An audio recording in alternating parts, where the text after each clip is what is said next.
Efésios capítulo 2, do verso 1 ao 10. Todos encontraram? E vos vivificou, estando vós mortos em ofensas e pecados, em que no outro tempo andaste segundo o curso deste mundo, segundo o príncipe da potestade do ar, do espírito que agora opera nos filhos da desobediência, entre os quais todos nós também antes andávamos nos desejos da nossa carne, fazendo a vontade da carne e dos pensamentos, e éramos por natureza filhos da ira, como os outros também. Mas Deus, que é riquíssimo em misericórdia, pelo seu muito amor com que nos amou, estando nós ainda mortos em nossas ofensas, nos vivificou juntamente com Cristo, pela graça sois salvos. E nos ressuscitou juntamente com Ele e nos fez assentar nos lugares celestiais em Cristo Jesus, para mostrar nos séculos vindouros as abundantes riquezas da sua graça pela sua benignidade para conosco em Cristo Jesus. Porque pela graça sois salvos, por meio da fé, e isto não vem de vós, é dom de Deus. Não vem de obras para que ninguém se glorie, porque somos feitura sua, criados em Cristo Jesus para as boas obras, as quais Deus preparou para que andássemos nela. Meus irmãos, mais uma vez vamos orar ao nosso Deus. Pai, obrigado por mais uma vez nós podemos estar diante da sua santa palavra, e nós pedimos que o seu Espírito Santo venha iluminar a nossa mente, que nós possamos entender, Pai, a magnitude do que o Senhor fez por nós, da sua graça, da sua salvação, quando nós ainda éramos pecadores. Que a tua palavra está falando ao nosso coração, que nós possamos compreender, Pai. E não só compreender, mas também colocá-la em prática no nosso dia a dia. Nós oramos e te agradecemos em nome do Filho Jesus. Amém. Meus irmãos, então, essa noite eu quero trabalhar com vocês. O tema da nossa mensagem é a música que cantamos, Maravilhosa Graça. Que maravilhosa graça é essa? Antes eu quero fazer uma ilustração para vocês. No ano de 1830, teve um homem que foi condenado à morte porque ele cometeu assassinato e roubo à mão armada. E esse homem, naquela época, 1830, nos Estados Unidos, a pena de morte era a forca. Então, aquele homem ele foi condenado à morte porque ele teve provas contra ele. O nome dele era George Wilson. Só que alguns amigos tentaram persuadir os governantes da época para que ele fosse perdoado daquela pena de morte, que ele fosse apenas preso. Porém, o governador conseguiu falar com o presidente da época, Andrew Jackson. Ele concedeu então um indulto para aquele homem, concedendo perdão, que ele não seria mais enforcado. Só que aconteceu algo inesperado. Esse homem, ele simplesmente recusou o perdão. E o que aconteceu com ele? Ele foi enforcado. Só que antes disso, as pessoas ficaram assim intrigadas, por que ele não quis receber o perdão. E aí o governante tentou de alguma forma ajudá-lo a receber esse perdão. Só que aí um juiz disse o seguinte, que um perdão só tem valor se ele for aceito. Um perdão só tem valor se ele for aceito. E parece uma boa ilustração do evangelho, não parece? Só que não é. Sabe por que não é? Aqui está o ponto onde muitos se enganam.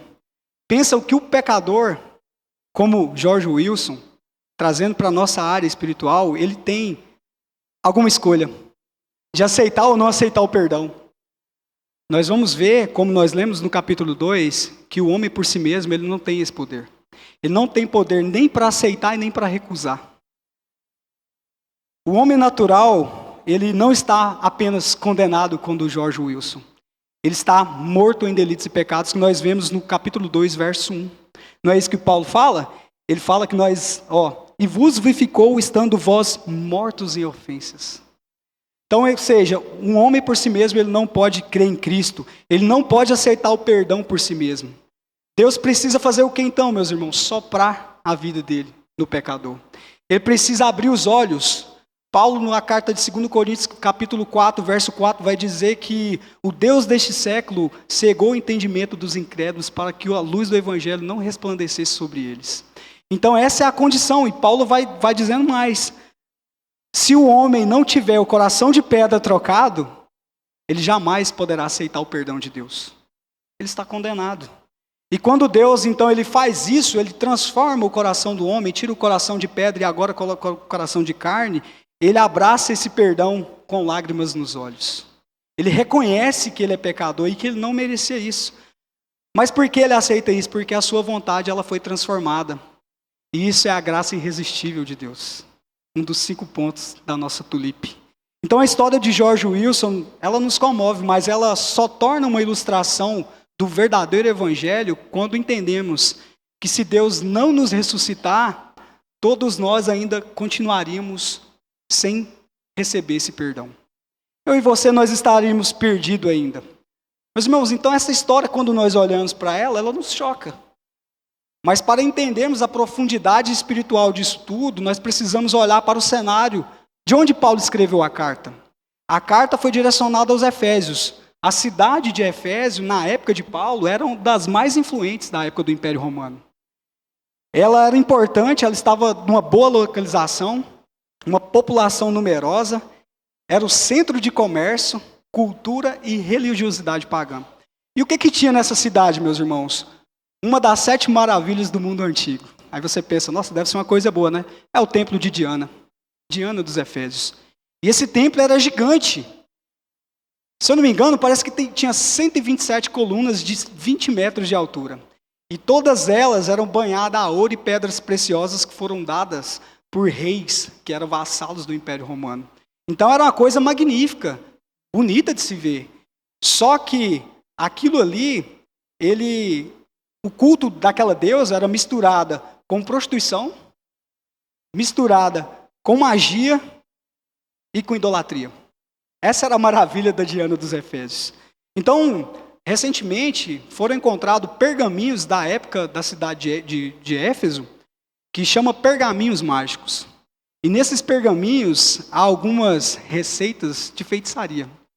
E tem receita de feitiçaria para quem quer arrumar uma namorada, para quem quer ficar rico, fertilidade e muitos outros tipos de feitiço. Quando nós lemos Atos 19, a gente vê essa descrição de como os efésios viviam. Então, a cidade, ela girava em torno desse templo. A religiosidade ali era muito grande, era profundamente enraizada na cultura daquele povo. De modo que a economia girava, então, em torno disso. Nós temos uma cidade vizinha nossa que gira mais ou menos em torno disso. De um santo. E pessoas vêm de longe para cultuar esse santo. E compram relíquias e levam para a casa desse santo. Era o que os efésios faziam aqui. Então, quando Paulo pregou o evangelho em Éfeso, a mensagem de Cristo, então começou a transformar vidas. E aí começou a ter problemas. Porque as pessoas agora começaram a abandonar a feitiçaria. Eles abandonaram a feitiçaria, começaram a queimar os seus livros. Nós vemos isso em Atos. Eles queimaram muitos livros, muitos davam mais de 50 mil denários. Era muito dinheiro. O feitiço lá era muito forte. E outros então deixaram de comprar as miniaturas da deusa Diana. Então começou a atrapalhar o comércio. E aí tinha um camarada que chamava Demétrio. Ele falou, rapaz, esse trem de evangelho aqui não vai ser bom para nós não. Nós temos que dar um jeito de parar com ele. E ele então começou um motim. Ele incitou a cidade inteira contra Paulo. E aí, quando eles foram confrontados com a idolatria, eles gritaram por 2 horas, grande é a Diana dos Efésios. Grande é a Diana dos Efésios. Meus irmãos, durante 2 horas, sem interrupção. Paulo não conseguia falar mais, porque eles ficavam gritando. Pensa, a multidão gritando, grande é a Diana dos Efésios, durante 2 horas. E aí, quando nós vamos para o capítulo 2, aqui, que nós lemos, do versículo 1 ao versículo 7, Paulo, então, ele faz um retrato de como o ser humano é, de como a cidade de Éfeso é, como as pessoas que viviam em Éfeso eram. Então ele apresenta um retrato muito sombrio. Aqui não está retratando apenas a sociedade dele daquela época, está englobando a humanidade inteira. Então ele declara no capítulo 2 que nós estávamos mortos nos nossos delitos e pecados, nós estávamos completamente afastados de Deus. E essa morte espiritual não era apenas uma metáfora, não. É uma morte real. Seria mais ou menos como um The Walking Dead, vamos dizer assim. Parece que eles estão vivos, mas na verdade não tem vida. E todos os seres humanos sem Cristo, eles estão debaixo dessa condenação. Então, são mortos vivos. E Paulo vai dizer que nós éramos dominados pelo diabo. Não é isso que ele fala? Olha só o versículo 2. Em que no outro tempo também andaste segundo o curso deste mundo, segundo o príncipe da potestade do ar. Ou seja, debaixo do diabo. O diabo está controlando tudo. Essa é a condição humana que Paulo então retrata. Esse quadro ele é assustador porque ele revela a total incapacidade então do homem se salvar. Um morto, ele não pode se levantar sozinho. Porque ele está morto. Nenhum esforço humano, nenhuma boa ação, nenhuma tentativa de reforma moral, de bom comportamento, não vai resolver o problema, porque ele está morto. Você pode pegar um defunto, um morto, você pode fazer uma bela maquiagem nele, se for mulher, mas ele continua morto.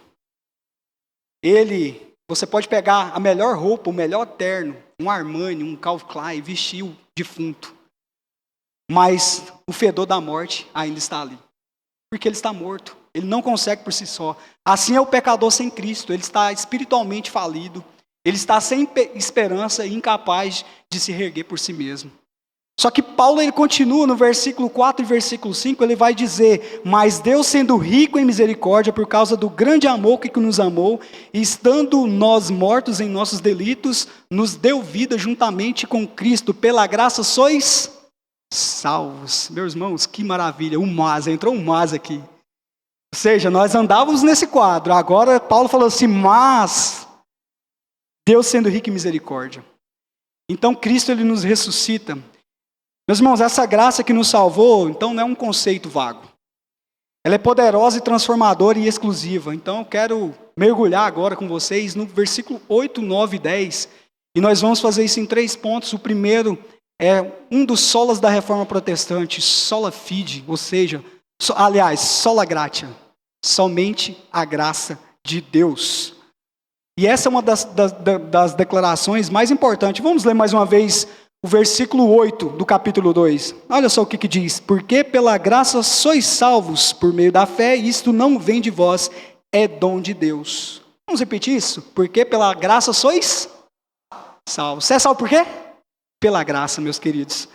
Então, quando nós lemos essa palavra graça, ela carrega um sentido muito amplo. É um favor imerecido. Você não merecia a graça, a misericórdia. Mas Deus ele é generoso e ele é soberano.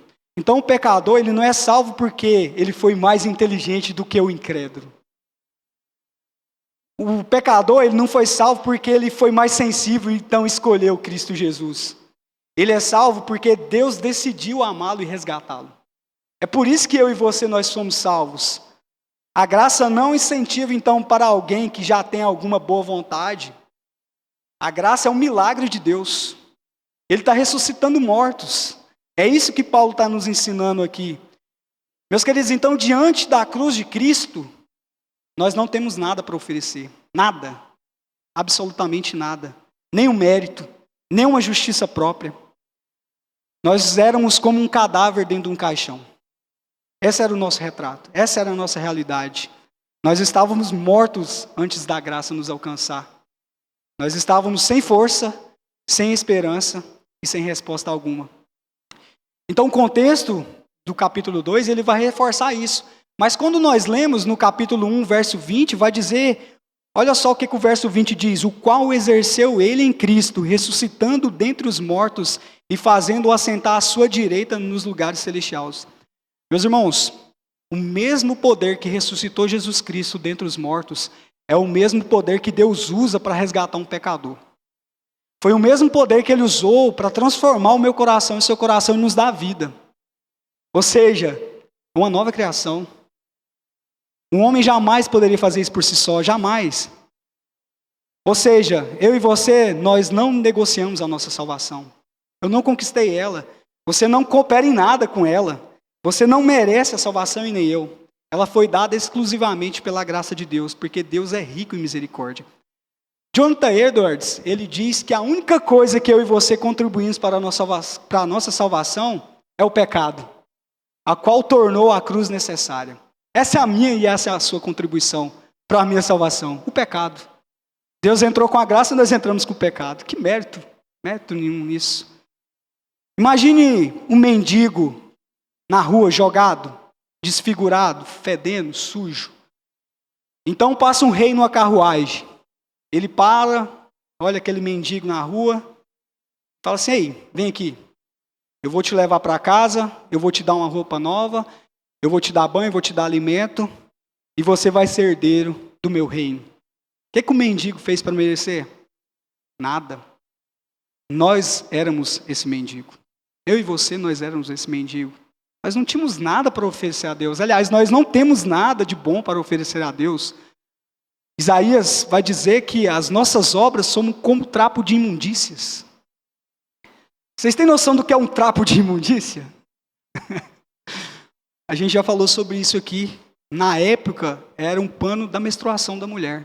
Ou então, os trapos enrolados nas pessoas leprosas, cheios de pus. Essa é a nossa boa obra. Olha que maravilha. Ou seja, nós não temos merecimento nenhum. Martinho Lutero, ele foi muito forte ao combater essa ideia de que o homem coopera para a salvação. Ele foi onde teve o estupim da reforma protestante. Ele, não. Nada de obras, nada não, nada. O homem não tem contribuição nenhuma. Para ele, o homem era escravizado ao pecado, sem liberdade espiritual, e só pode ser salvo se for regenerado pela graça de Deus. Só que isso, o diabo às vezes vinha falar na mente do Lutero. Como ele vem muitas vezes falar na minha mente também, na sua com certeza. O diabo ele vem nos acusar, fala assim: você é pecador. Falava para Lutero: você é pecador, Lutero. E ele respondia: sou pecador sim, e daí? Cristo morreu por pecadores, a minha justiça está fora de mim, está em Cristo, e onde Ele está, ali estarei eu também. Meus irmãos, essa é a confiança do crente, essa é a confiança que nós devemos ter, não em nós mesmos, mas sim na obra de Cristo. A graça, então, ela nos humilha. Por que muitas pessoas não querem aceitar que a salvação é pela graça? Porque ele quer ter um mérito. Se nós pegarmos grande parte das igrejas evangélicas brasileiras, ela vai dizer que o homem coopera para a sua salvação. Isso é um absurdo. Nós estamos lendo: pela graça sois salvos. Isso não vem de vós, é dom de Deus. Como que alguém pode ter algum mérito na sua salvação, meus queridos? Não tem. Nós éramos mortos. Mas então alguém pode perguntar: se a salvação é totalmente pela graça, onde é que entra a fé? Porque nós lemos que a fé também é um meio para a nossa salvação. O que acontece com a fé, então? Eu não preciso crer? É simplesmente a graça e tudo mais? Nós precisamos crer. Só que aí que está. Até a fé é um presente de Deus. A fé que você tem em Cristo Jesus não é sua, foi Cristo que te deu. Foi Deus que te deu essa fé. E isso então nos leva ao segundo ponto da nossa mensagem, que é o sola fide, ou seja, somente a fé. Olha só o versículo 8 da parte B. Olha o que Paulo diz. Por meio da fé, e isto não vem de vós, é dom de Deus. Ou seja, a Bíblia diz que a salvação é pela graça, mediante o quê? A fé em Cristo Jesus. Só que nós temos que ter uma atenção, nem a graça nem a fé vem de nós. Paulo, ele é muito claro em isto. Isto não vem de vocês. Isto é um dom de Deus. Então, a fé salvadora não é uma decisão emocional de momento. Eu senti emocionado aqui, eu tenho fé agora. Não, não é isso. Ela não é uma herança que é passada de pais para filhos também. Não é isso. Não é um rito religioso, porque eu venho todos os domingos na igreja. A fé também, não é isso. Ela é um dom sobrenatural de Deus, como nós vimos no versículo 9. Ela é uma confiança exclusiva em Cristo Jesus, que nos salva. E Ele é um presente que nos humilha e exalta o nosso Salvador Jesus Cristo. Isso, então, nos demonstra 3 grandes enganos que muita gente carrega, meus queridos. Primeiro, fé na própria fé. Fé na própria fé, o que seria isso? Há quem pensa que a fé é um poder místico, não é? Nossa, eu vou pensar aqui, eu vou pensar algo aqui, isso aqui vai dar certo, eu tenho fé suficiente que isso aqui vai dar certo. Meus irmãos, isso não é fé, isso é pensamento positivo. Isso é paganismo, não tem nada a ver com fé. A verdadeira fé, muitas vezes a nossa fé ela é fraca, pequena. Os próprios discípulos diziam para Jesus: Senhor, aumente a nossa fé, nos ajuda na nossa falta de fé. Porque a nossa fé muitas vezes é vacilante. Porque nós não vemos. A fé não é isso? É crer nas coisas que se espera, o que não se vê. E muitas vezes nós parece que não conseguimos enxergar isso. Então a fé verdadeira, ela pode ser até fraca. Só que o nosso Salvador é forte. Jesus Cristo. E o segundo erro que as pessoas muito cometem também é acreditar a fé nos sacramentos. Alguns confiam, por exemplo, que eu fui batizado, estou salvo, eu tomo a ceia, fiz a confirmação de fé aqui na frente da igreja. Meus irmãos, nenhum rito religioso pode salvar ninguém. O ladrão da cruz, ele não foi batizado. O ladrão da cruz, ele não tomou ceia. Só que Jesus falou para ele, hoje mesmo estarás comigo. Aonde? No paraíso. Mas ele creu simplesmente porque ele quis. Vamos pensar, meus irmãos, lá, 2 ladrões na cruz, um de cada lado de Cristo. Ambos viram Jesus. Ambos ouviram a pregação de Jesus ali. Ambos estavam na mesma situação. Por que só um creu? Por que o outro não creu? Por que uma falou assim, não, Jesus realmente é o meu Salvador, eu creio nisso. Sabe por quê? Porque Deus abriu o coração dele. Foi por isso. Deus deu a fé para ele. Quando nós lemos Atos, nós vemos muitos relatos disso. Há um episódio onde Paulo vai pregar numa cidade e tem uma mulher que é vendedora de púrpura chamada Lídia. E Lucas relata que Deus abriu o coração dela para que ela pudesse entender o Evangelho. Ou seja, se Deus não agir, o Espírito Santo não agir no seu coração, você jamais vai entender o Evangelho. Você jamais poderá crer em Cristo, porque não vem de você. Jesus diz para aquele homem, hoje mesmo estará com paraíso. E ele não fez nada para isso. Não sei se vocês já ouviram algumas pessoas dizer assim, nossa, fulano é um homem de fé. Aquela mulher ali é uma mulher de fé. Fé. E aí eu me pergunto, fé em quê? Fé no quê? Que fé é essa? O que exatamente ela quer dizer com fé? Fé em Maria? Fé nos santos? Fé no Papa? Trazendo para o nosso contexto gospel, fé no objeto ungido ali, no sabonete, no sal do monte, na rosa do deserto, na camisa do apóstolo moderno. Essa é a fé? E as pessoas realmente elas têm fé sobre isso, só que não é a fé verdadeira. É um misticismo puro. Meus irmãos, isso não é fé. Na verdade, isso é macumba gospel. Feitiçaria gospel. Está no mesmo caminho dos Efésios ali. Então hoje, qualquer coisa, meus irmãos, vira objeto de fé. Se tiver um selo lá de objeto ungido, óleo ungido, e junto, colado ali um testemunho milagroso, as pessoas compram. As pessoas acreditam que aquele objeto ali vai trazer algum poder na casa dela. Vai trazer alguma coisa de bom na vida dela. Mas na verdade isso é pura magia, não passa de superstição com verniz evangélico. Então, ou seja, a fé em coisa errada, ela continua sendo fé errada. Ela não pode salvar ninguém. Você pode confiar de todo o coração com a cadeira, ela está quebrada essa cadeira aqui. E você pode ter fé, não, ela vai consertar, eu vou sentar nela, ela vai me sustentar. Na hora que você sentar nela, ela vai cair. A fé errada, ela não pode te suportar. Ela não pode te dar vida. Ou seja, não é o tamanho da fé que importa, é o objeto da fé que importa. E esse objeto é Cristo Jesus. A nossa fé deve ser totalmente voltada a Ele. A fé, então, não é algo que pode ser fabricado, meus irmãos. Ela é um milagre. É um milagre de Deus. E se você e eu hoje nós cremos, saiba de uma coisa, não é de vocês. Isso glorifica somente a Deus. Então você não se deve orgulhar por conta disso. Você deve glorificar a Deus porque os seus olhos um dia foram abertos. Lutero expressou dessa maneira: quando o diabo me diz que sou um grande pecador, eu respondo, é verdade. Eu sou um grande pecador, mas Cristo morreu por pecadores. Sua justiça é a minha justiça, eu não confio em mim, eu confio nele. Onde está a sua confiança? Sua confiança está em objetos? Sua confiança está em você mesmo? Na sua inteligência? Na sua sagacidade? Ou está em Cristo Jesus?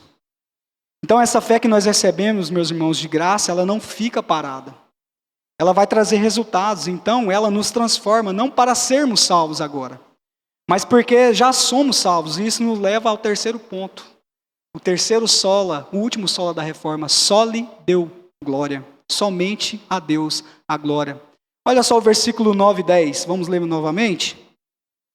Versículo 9 e 10 diz o seguinte: não vem das obras para que ninguém se glorie, porque somos feitura sua, criados em Cristo Jesus, para as boas obras, as quais Deus preparou para que andássemos nela.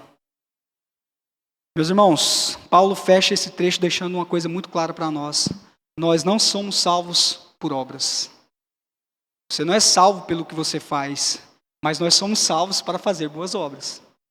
Vocês entendem a diferença disso? A nova vida que Deus nos dá, então, ela não termina na conversão. Eu converti, estou salvo, beleza. Não, é um processo. Ela vai te transformar todos os dias da nossa vida. E ela continua até que Deus nos glorifique.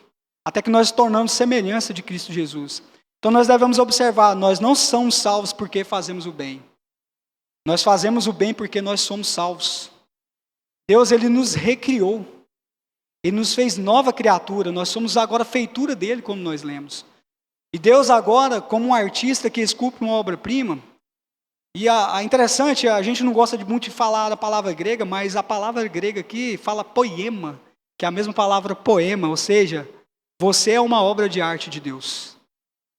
Você é uma nova obra de arte de Deus, feita para exibir a beleza da sua graça em Cristo Jesus. Meus irmãos, imagine uma árvore morta. E aí você, pode ser uma macieira, né? Um pé de maçã e ela está morta, ela não tem vida mais, a raiz dela morreu, está toda seca. Mas você pensa assim, eu vou salvar essa árvore, e você começa a pegar maçãs boas e começa a colar naquela árvore. A árvore ela voltou a ter vida porque você colou uma maçã bonita nela? Não. Porque a vida ela vem de dentro. Essa vida só Cristo Jesus pode dar para mim e para você. Assim também a salvação. Você não pode colar boas obras para parecer que é salvo. Você faz boas obras porque a vida de Cristo agora está em você. A salvação é pela graça, mediante a fé, para as boas obras. O Evangelho de Deus, esse é o Evangelho de Deus e não há outro. Só que nós vemos muitas versões distorcidas do que o Evangelho. Por exemplo, nós vemos o catolicismo. O catolicismo vai dizer que é Jesus, mais obras, mais penitência, mais sacramentos, mais tradição. Talvez assim o homem possa ter a salvação. Ou, quem sabe, pode ir para o purgatório. Essa é a doutrina católica, meus queridos. De acordo com a Escritura, nós vemos. É anátema, está errado. Você não tem contribuição. A sua obra, a sua boa obra é um trapo de imundícia perante Deus. O Espiritismo vai dizer que é a reencarnação, karma, boas ações. Por isso que você vê muitos espíritas fazendo obra social, porque eles não estão fazendo porque eles são bons. Eles estão fazendo porque eles acham que vai sair da roda da reencarnação, vai entrar no nirvana. Esse é o intuito deles. E aí nós vemos todas as outras religiões, a mesma coisa. É o homem tentando contribuir para a sua salvação, mas o Evangelho de Cristo é Cristo vindo para salvar pecadores. Uma obra totalmente dele, nada minha e sua. E Paulo deixa a mensagem sem nenhuma diplomacia lá em Gálatas, sem nenhuma. Abra lá em Gálatas capítulo 1, verso 8 e 9. Olha só o que Paulo vai dizer. Gálatas capítulo 1, do verso 8 ao 9. Olha só, mas ainda que nós, ou mesmo um anjo vindo do céu, pregue a vocês um evangelho diferente daquele que temos pregado, que seja anátema, ou seja, maldito. Como já dissemos, e agora repito, se alguém está pregando a vocês um evangelho diferente daquele que já receberam, que seja anátema. Qual que era o problema da igreja de Gálatas, meus irmãos? Eles acreditavam em Jesus, eles não tinham abandonado totalmente Jesus. Sabe qual que era o problema deles? É porque eles acreditavam que era Jesus mais alguma coisa. Era Jesus mais a circuncisão, era Jesus mais as leis, era Jesus mais os rituais. E nós não vemos isso constantemente no nosso dia a dia? Pessoas achando que porque ela faz alguma coisa, entre aspas, boa, ela está contribuindo para a sua salvação. Meus irmãos, se a pessoa acredita no evangelho desse, ele está perdido. Ele está perdido, porque Paulo fala que isso é anátema. Se é anátema, é um falso evangelho. Se é um falso evangelho, ele não pode salvar. E isso nós podemos ver em grande parte das igrejas brasileiras, que é pregado um outro evangelho totalmente diferente daquele que que Paulo pregou. E Paulo ele não tem dó desses falsos profetas, desses falsos hereges. Ou seja, qualquer mensagem que tire a glória de Deus e coloque glória no homem, ela é maldita. Ela é anátema, amaldiçoada. Cristo ele não divide o palco da salvação com ninguém. A obra é exclusivamente dele, por meio dele. Tudo é dele, para glorificar ele.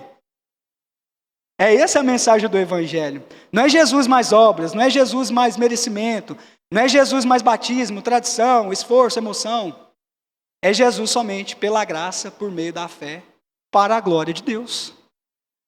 Olha só, Romanos capítulo 3, verso 23. Vai dizer que todos pecaram e carecem da glória de Deus.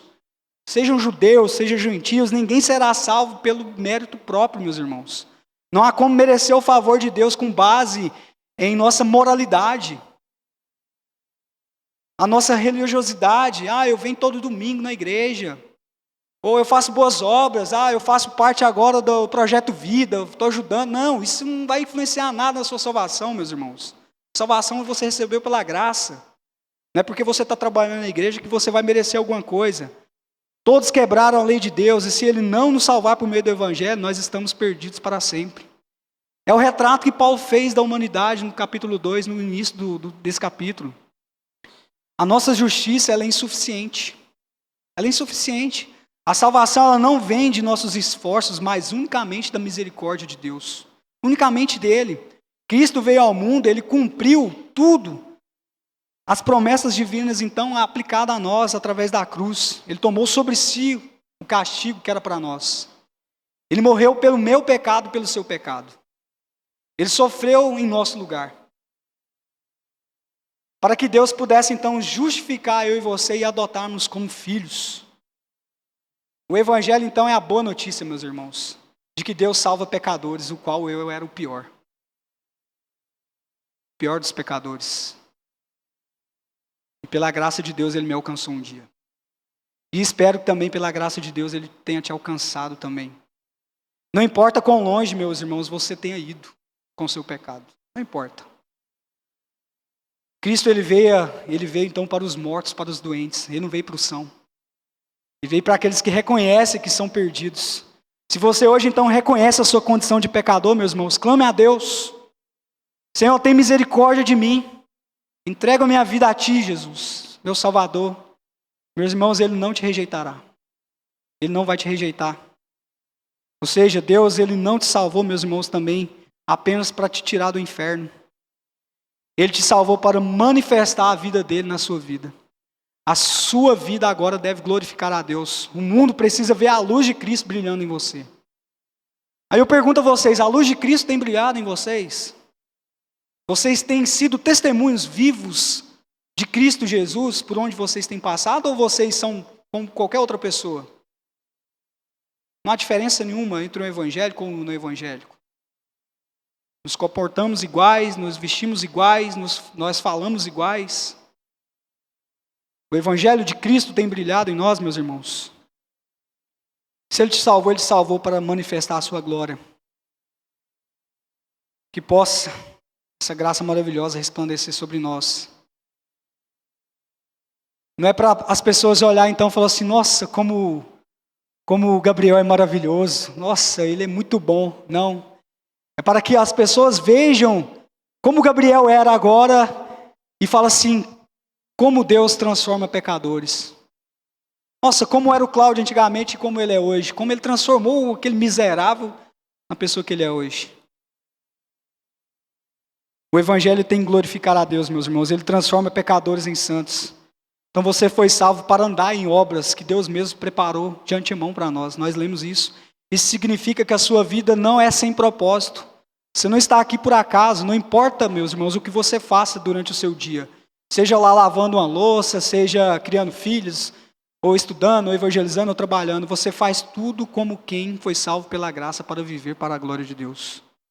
Nós temos aprendido isso na nossa escola bíblica dominical, no breve catecismo de Westminster. Então, meus irmãos, diante dessa verdade, nós precisamos responder com urgência, porque há muitos evangelhos falsos sendo pregados por aí. Então, nós aprendemos que a salvação é pela graça, ela não é mérito, é presente divino. A fé verdadeira, ela é um dom de Deus, ela não é sentimento, é confiança em Cristo Jesus. E a salvação é somente para a glória de Deus. As boas obras, então, não é para nos salvar. Nós não fazemos boas obras para sermos salvos, mas nós fazemos porque nós já somos salvos. Meus irmãos, então, se você já entendeu essa mensagem, agora a pergunta é: você nasceu de novo? Você e eu já nascemos de novo? Ou apenas colou frutos numa árvore morta? Você confia somente na obra redentora de Cristo ou você confia em você mesmo, na sua capacidade intelectual? Ou você confia em Cristo mais alguma coisa? Se for só em Cristo, se não for só em Cristo, meus irmãos, é outro evangelho. Se é outro evangelho, você ainda está perdido. E Paulo diz que isso seja maldito, anátema. E se você ainda não rendeu a Cristo, meu querido, este é o momento. Este é o momento de você voltar para Deus. Confessa o seu pecado, cria nele e receba o perdão. Hoje. Talvez amanhã você não tenha essa oportunidade mais. Se hoje o Espírito Santo abriu seus olhos ou tocou seu coração, entregue-se a Ele, creia. Creia que Cristo pode ressuscitar dentre os mortos. Dependa inteiramente da graça de Deus, meus irmãos. Não adie. Não tente merecer. É só crer. E então, para a glória de Deus, viva como alguém que já foi salvo. Para concluir, meus irmãos, a história de George Wilson na nossa introdução, ela é trágica. Mas muito mais trágica ainda, que nós podemos pensar, é alguém que ouviu o Evangelho e ainda continua rejeitando. Porque o destino final de alguém que rejeita Cristo é o inferno. Se você está ouvindo o Evangelho de Deus e você tem rejeitado constantemente, se você partir dessa vida hoje, o seu destino é o inferno. É o que a Bíblia ensina. Não vai ser como o ladrão da cruz, que hoje mesmo estarás com Deus no paraíso. Essa é a sua oportunidade, meus irmãos. E só há um motivo para alguém ser salvo, pela graça. Só há um meio, através da fé em Cristo. E só há um propósito final, a glória de Deus. Meus irmãos, não pense, eu vou melhorar para vir a Cristo. Você por si só, você não consegue melhorar. Você está morto. Você não consegue. Por você mesmo, você jamais vai conseguir isso. O convite é: venha como você está.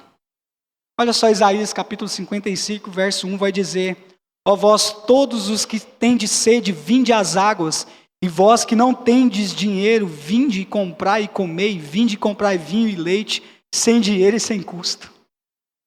Essa é a nossa salvação, você não paga por ela, você recebeu ela pela graça de Deus. Meus irmãos, se o Espírito Santo tocou no seu coração, crê em Cristo Jesus, reconheça o seu pecado e volte enquanto é tempo.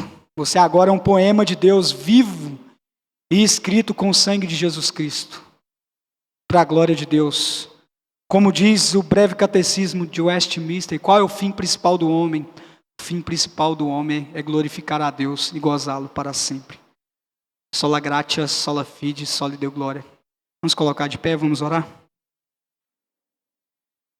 Pai, muito obrigado pela tua maravilhosa graça, pela tua salvação em Cristo Jesus mediante a fé.